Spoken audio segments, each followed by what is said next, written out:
L'autre jour, je regardais un documentaire à la télévision. Ce documentaire était sur les aborigènes qui lançaient le boomerang. Alors je regardais cette émission et puis soudain une question m'est venue.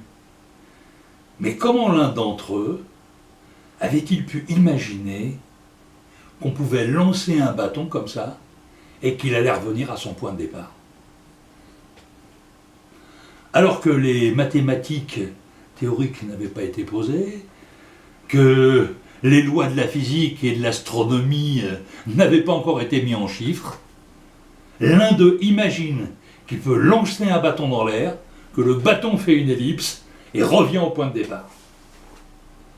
C'est d'autant plus surprenant que l'équation du boomerang n'a été posée qu'en 1975 par Félix Hess, qui était un chercheur néerlandais.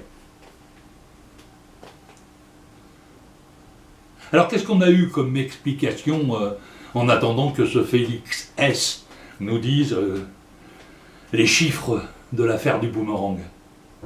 Eh bien, il y avait la légende. Et la légende nous disait que c'était un vieux chef de tribu qui avait l'habitude de marcher en s'appuyant sur un bâton, qu'avec le temps, son bâton s'était usé, s'était courbé, et il voulait s'en débarrasser, alors il l'a jeté. Et en le jetant, le bâton lui est revenu.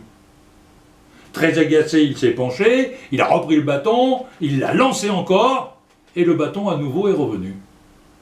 Et que c'est ainsi que le boomerang est né. Et là, l'histoire colle complètement avec la légende. Parce que l'histoire des inventions, elle nous apprend souvent que celles-ci naissent à partir d'erreurs, d'inattention, de conséquences inattendues, et que souvent, la découverte, elle n'est pas intentionnelle. Il a fallu qu'il y ait une surprise. Et le vieux chef de la tribu, lui, ce qu'il voulait, c'était un bâton neuf et se débarrasser du vieux. Alors il l'a jeté et le bâton lui est revenu. Son désir a créé une surprise. Eh bien, c'est parce qu'il y a un inattendu que commence la démarche de la découverte. C'est parce qu'il y a un étonnement que cet étonnement va se transformer en attention. Et à partir du moment où il y a l'attention, eh bien, la réflexion, la conceptualisation va s'initier. L'événement va se transformer en découverte. Voilà, cet événement, ça agit comme un signal, comme un signe. Et que, la preuve, lorsqu'on demande à un inventeur « Comment avez-vous eu cette idée ?» L'inventeur, la plupart du temps, il répond ça m'est venu comme ça, j'ai dû être inspiré. » Et là, les gens autour de lui disent « Ah, il a eu une idée de génie. » Bien, voilà, il a eu une idée de génie. Dans l'histoire du boomerang, il y a un fait apparemment plus surprenant. Parce qu'on a découvert, dans la tombe de Toutankhamon, un bâton à lancer. Et on a aussi découvert que chez les Indiens Hopi d'Arizona, ils utilisaient cette pratique. C'est-à-dire qu'à 3 endroits différents de la Terre, sur 3 continents différents, il y a eu la même invention. On ne peut pas dire qu'ils se sont influencés les uns les autres, ils ignoraient complètement leur existence mutuelle. La même idée de génie apparaît à 3 endroits distants de milliers de kilomètres. C'est pas croyable? Ben si. Si, parce que Si tu fréquentes les contes régulièrement, si tu lis les contes du monde entier, tu t'aperçois de quoi? Tu t'aperçois que sur tous les continents, tu retrouves la même trame des contes. Légèrement différents, mais ils ont la même trame. Et cela, bien avant que les explorateurs fassent leur voyage et ramènent les informations. Bien avant.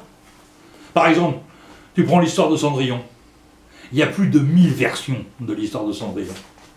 Et si je ne me trompe pas, eh bien, la version la plus ancienne qu'on trouve, on la trouve en Haute-Égypte, au temps des pharaons. Moi, je crois que c'est pour cela. Avoir une idée de génie, on doit prendre l'expression au pied de la lettre. Il y a effectivement un génie qui a soufflé une idée.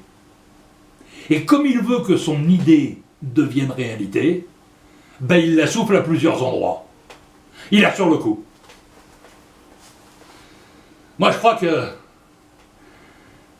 quand je dis que les contes, ça compte, évidemment, je ne peux qu'adhérer à cette représentation du génie qui souffle une idée.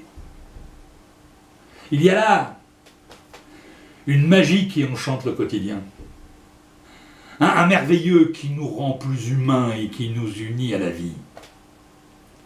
Être inspiré, c'est être sous le souffle de la vie qui, comme ça, nous confirme que nous sommes en son sein. On est comme un petit animal. On reconnaît sa mère à l'odorat et on va se nourrir. Les Grecs, eux, ils ont inventé quelque chose de plus humain, de plus près de nous, de plus proche. Ils ont inventé les muses. Ils en ont inventé 9. Tu vois, 9 pour faire du 9, il n'y a pas de hasard. Alors évidemment, les muses, ce sont les filles du dieu des dieux, de Zeus, hein, et elles avaient en charge le domaine des arts. Mais pas que.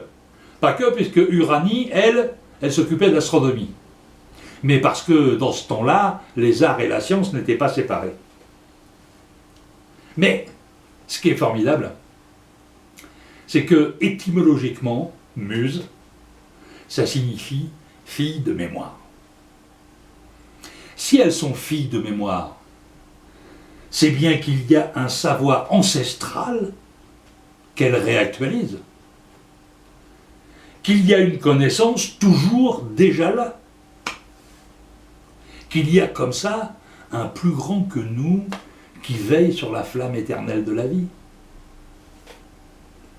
Avoir une inspiration, ça veut dire qu'on respire quelque chose qui est extérieur à soi, qu'on se remplit d'un air, d'un parfum étranger, et qu'en le respirant comme ça, eh bien on l'incorpore, et en l'incorporant, il nous devient intime. C'est pas du tout le cas d'ailleurs quand on expire. Hein. Eh bien dans les contes, il n'y a pas de muse, il y a des génies, il y a des fées, et ce sont les génies et les fées qui inspirent. Ce sont eux qui, à un moment donné, nous donnent l'inspiration. Ils nous la donnent parce que c'est un cadeau. L'inspiration, elle inaugure le nouveau. Ces fées et ces génies, eh bien, ils nous aident à vivre le besoin fondamental de notre nature humaine, celui de créer. Et oui, les contes, ça compte. Ils nous disent la vie, ils nous disent ses processus, ils nous disent ses secrets. Ils laissent de côté les apparences, les faux semblants. Ils sont là pour nous transmettre la véritable place du réel. Seuls les ignorants disent que les contes, c'est des petites histoires distrayantes pour amuser les enfants. Non, non, c'est pas vrai, au contraire. Les contes, ils nous révèlent que l'extraordinaire se niche dans l'ordinaire et qu'il revient à nous, humains, d'y être attentifs. C'est à nous de découvrir la vie. Les contes, ils nous confient l'essentiel pour que nous advenions. Alors tu vois, en ces temps où le pragmatisme froid nous enserre, où la logique qu'on qualifie faussement de vérité limite nos libertés, où ce qu'on nomme à tort le réalisme vient nous enchaîner, où le calcul sans homme du profit nous prive de souffle, et où la comptabilité désincarnée assèche notre humanité, je crois qu'il faut diriger son oreille, l'oreille du cœur, vers les contes. Parce que ces petites histoires modestes, eh bien, ce sont elles qui recèlent les trésors du vivant. À l'évidence, si nous tournons l'oreille de notre cœur vers les contes, nous ne pouvons que nous porter mieux. Tu vois, les contes, ça compte.